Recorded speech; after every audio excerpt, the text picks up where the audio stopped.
रिम झिम सावनवा बरसे मन जय शिव बोले।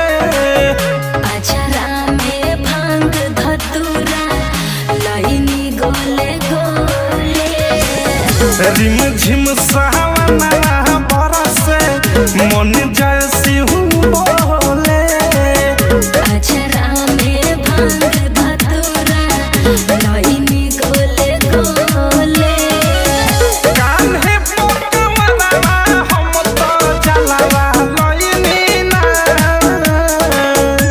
किसिवा जी खोले अपन नयनवा हम दर्शन करे।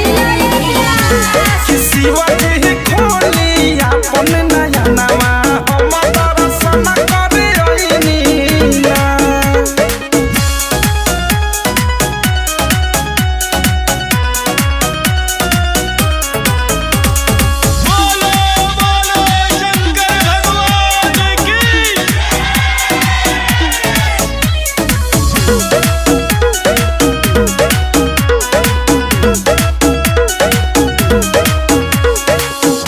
चहली पाए दलवा भारी सुल्तानगंज से जलावा हम देवा घरवा अइनी ना।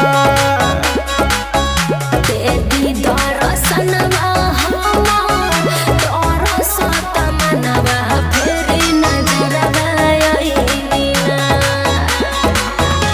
ए बाबा चहली पाए दलवा भारी सुल्तानगंज से जलावा हम देवा घरवा अइनी ना।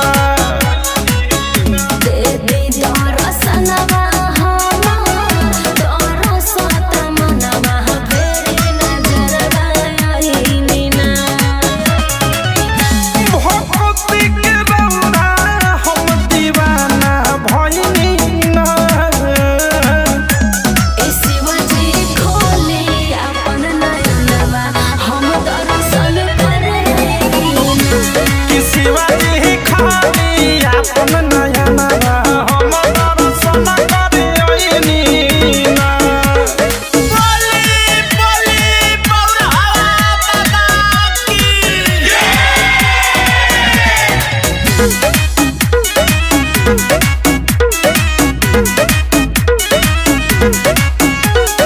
भंगिया धतूर भरा पूरा भोला लइनी रा।